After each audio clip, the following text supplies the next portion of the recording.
Welcome back. అమ్మ నన్ను చంపకే, నాన్న మమ్మల్ని బతకని.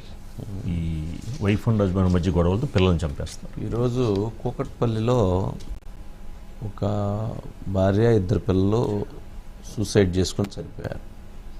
అట్లాగే రంగారెడ్డి జిల్లాలో ఒక తండ్రి పిల్లల్ని భార్యని చంపేశారు. అసలు ఇదేంటో, పిల్లల్ని కనటం వరకే వాళ్ళ బాధ్యత, పిల్లల్ని చంపేటువంటి హక్కు అసలు వాళ్ళకి లేదు. అంటే ఇది ఒక పాశవికత్వమైనటువంటి క్రూరత్వమైనటువంటి చర్యల్ని కొందరు తల్లిదండ్రులు వ్యవహరిస్తున్నారు. మొన్న ఇటీవల కాలంలో ఒక ట్రైన్ కింద తీసుకొని పోయి ఒక తల్లి అలా చేసింది. ఆ ఇన్సిడెంట్ జరిగిన దగ్గర నుంచి చూడండి, గమనించండి, ఈ సంఖ్య పెరిగింది. మనం గమనిస్తే దానిపైన ఆ ట్రైన్ ఇన్సిడెంట్ని కూడా మీడియా విపరీతంగా హైప్ చేసింది. ఎప్పుడైతే ఆ రకంగా అంత హైప్ చేసిందో, ఎప్పుడైతే అంత స్పీడ్గా తీసుకెళ్తున్నారో, అది వాళ్ళల్లో ఒక రకమైనటువంటి ఇది పడతా ఉండిద్ది. సైకలాజికల్గా వాళ్ళు దానికి వాళ్ళ ఇష్యూస్ తోటి వాళ్ళ విషయాలు కనెక్ట్ అయిపోయి ఈ రకంగా ఇదవుతూ ఉంటారు. ఆ కూకట్పల్లిలో ఉన్నటువంటి వాడు, అతని భార్య ఇద్దరు పిల్లలు ఉన్నారు. వాడు ఇంకొకరిని ప్రేమించి వాళ్ళతోటి ఇది చేసుకుంటూ వాళ్ళ ఫోటోలు తీసి స్టేటస్లో పెట్టుకోవటం, వాళ్ళ ఫోటోలు తీసి మళ్ళీ జనాలకు పెట్టడం, ఇంట్లో వాళ్ళకి చూపించడంతో ఇక దాంతో ఆమె పిల్లల్ని చంపేసి తను చనిపోయింది. అంటే ఇవన్నీ ఏంటంటే ఒకదానికొకటి ఇవన్నీ చాలా టూ మచ్ ఇన్సిడెంట్స్. కానీ ఒక్క క్షణికావేశంలో చేస్తున్నటువంటి పనులు, దానికో ఒక్క నిమిషం ఆగి ఆలోచించాలి పిల్లల భవిష్యత్తు. ఇప్పుడు అతను లేకపోతే వాళ్ళు బతకలేరా ఏంటి? అతనుంటేనే బతికిస్తాడా ఏంటి? అట్లాంటి కొంచెం ఒక్క నిమిషం ఆగి ఆలోచించి నిర్ణయాలు తీసుకుంటే మంచిది. అలా కాకుండా ఇలా చేస్తే చాలామంది పిల్లలు అలా జీవితాలు అనాథలైపోయి పిల్లలు చనిపోతున్నారు. వాళ్ళ యొక్క వీటితోటి పిల్లలు చనిపోతున్నారు.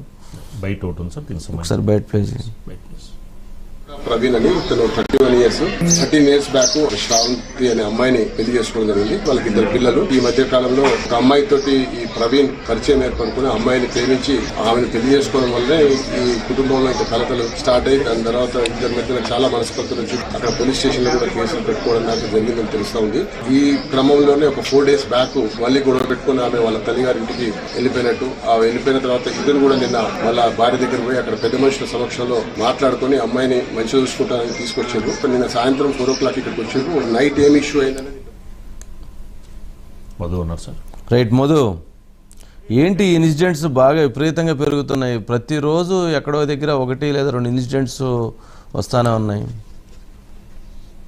చెప్తూ ఉండగానే ఒక బ్రేకింగ్ సార్, ట్రైన్ కింద తల్లి బిడ్డలతో సహా పడింది.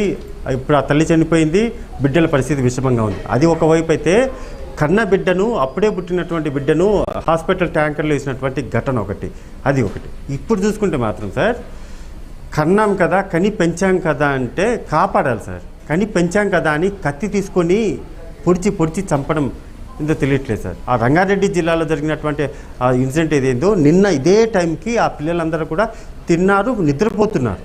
అలా నిద్రపోతున్నటువంటి వారి మీద మందు తాగి ఇంటికి వచ్చినటువంటి అతను ఏకంగా ఆ తల మీద, పొట్టలో, చిన్న పిల్లలు సార్, వాళ్ళు ఒక అమ్మాయి ఒక బాబు, చిన్న పిల్లలు, ఇంకా వాళ్ళ మీద ఆ కత్తి తీసుకొని ఎలా చేశాడో ఏమో కానీ అత్యంత దారుణంగా గుండెల్లో పొడిచి మరీ చంపేశారు సార్.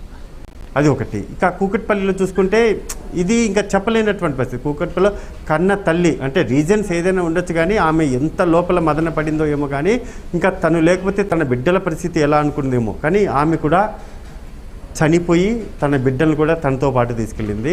ఇప్పుడు కాస్త ఆ సిచ్యువేషన్ అంతటిని కూడా ఏం జరిగింది అనే దానికి సంబంధించి వివరాలు ఆరాధిస్తుంటే, ఆ భర్త చేసినటువంటి పని వల్లే ఈమె మనస్తాపానికి చాలా లోపల తీవ్రంగా, అంటే ఎంత బాధపడాలో ఇంకా ఆ బాధ మాట్లాడలేం, దాంతోనే సూసైడ్ చేసుకుందని అయితే బయటకు వస్తుంది సార్.